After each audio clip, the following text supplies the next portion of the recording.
Thanks for the introduction. I'm Shubabrata from Math for Experimental Data Analysis Group. Today I'll be presenting Zenesis, empowering visual reasoning for scientific discovery. So today we'll be talking about the existing problem of scientific image analysis, how we can solve that problem using Zenesis or zero-shot enhanced novel scientific image segmentation, just using talking to your data. And we'll also show how that empowers scientists for doing different visual reasoning tasks and interact with your image data. We'll also show how Zenesis outperformed compared to the other foundation models and thresholding models. Finally, we'll also be talking about our future plans and current advancement that will help the scientific discovery further. Let's get into it. So, scientific images are really difficult. As you can see in the screen, left there are some of the images of Turkey of our lab, and right there are the images of polymer membrane. It's a microscopic image. They are very different from each other. Scientific images are often of different variation, various chip bit depth. They are often anisotropic, which makes them non-AI ready. So what we can do to solve this problem? Let's see. So these are some of the examples of the scientific images which we have obtained from our partners.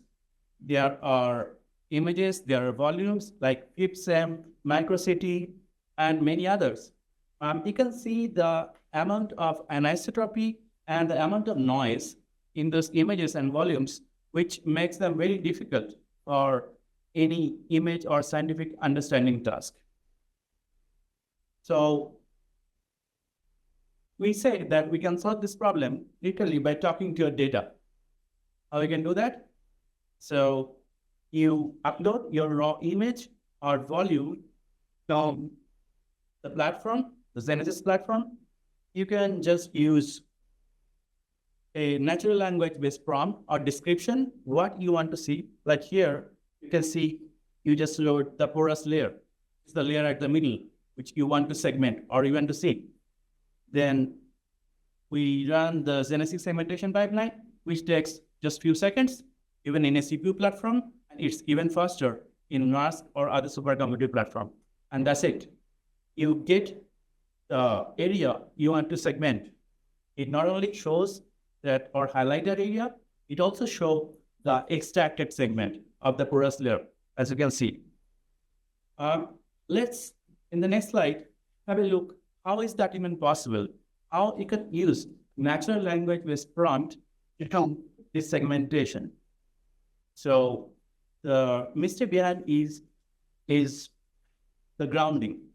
So we use our old friend transformers in this case, but these are not the traditional transformer. They're a different type of transformer. They call visual language models. So particularly we use here grounding Dino, one of the open set object detection model, to answer the question where. This is our first question. To locate the object, where is the object, like the porous layer, where it is. The second part is to answer the question what. So you use another foundation model, particularly segment anything model by Meta, to answer this question. And by using these two models, we are able to use well-aligned image and text, and finally get the extracted segment here. We use attention here, as you know, to align the text and image segment, and finally get such an appropriate result. Here, I'll also show some of the other features that is possible through Zenesis. We can do region of interest selection. These are the features that make them available and that makes them possible for the scientists to do visual reasoning on their image data. As I said, they can do ROA selection, they can do multi-instant detection, we can do interactive segmentation using 3D or 3D segmentation, as I said. You can do iterative segmentation, which is looking inside the data again, segmenting that again. We can also do z-axis projection. We can also do iterative selection. All these features make this really available and helpful to the scientists to do their image analysis. Here is an example dataset for the benchmarking. As you can see here, our modern Zenesis perform much better compared to the traditional thresholding method and as well as SAM-based method. The bar you can see at green is Zenesis compared to the other methods, both for particularly this crystalline or amorphous dataset of FIBSEM has outperformed the other two methods in much better way and able to detect the segmentation in much perfect way.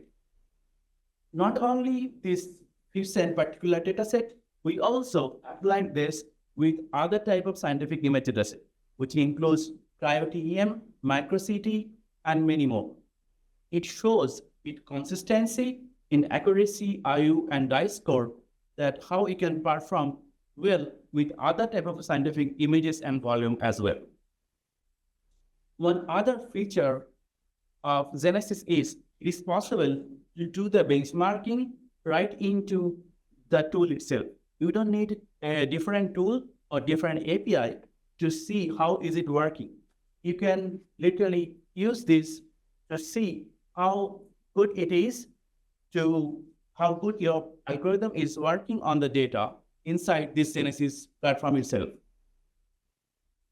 Finally, some of the future steps we are thinking and future approach we are working on it. We are integrating this with the NARS platform to make it even faster. We are also implementing the parallelism support. We are also in the process of IP so that we can make it accessible to the broader scientific community. We're also integrating other traditional benchmarking option like RefCoco and RefCoco G to see how it's performed for other natural images as well. And finally, we are also integrating the fine-tuning method like parameter efficient fine-tuning or LoRa, which makes it possible to fine-tune it for very specialized scientific or very specialized or different kind of data. With that, I would like to thank my PI, Daniela Ushijima. I would like to thank the collaborators and Department of Energy for their support. You can look at a small demo on the YouTube at the left. You can also look at the paper from this barcode at the right, and I'll be open to the collaboration and questions. Thank you.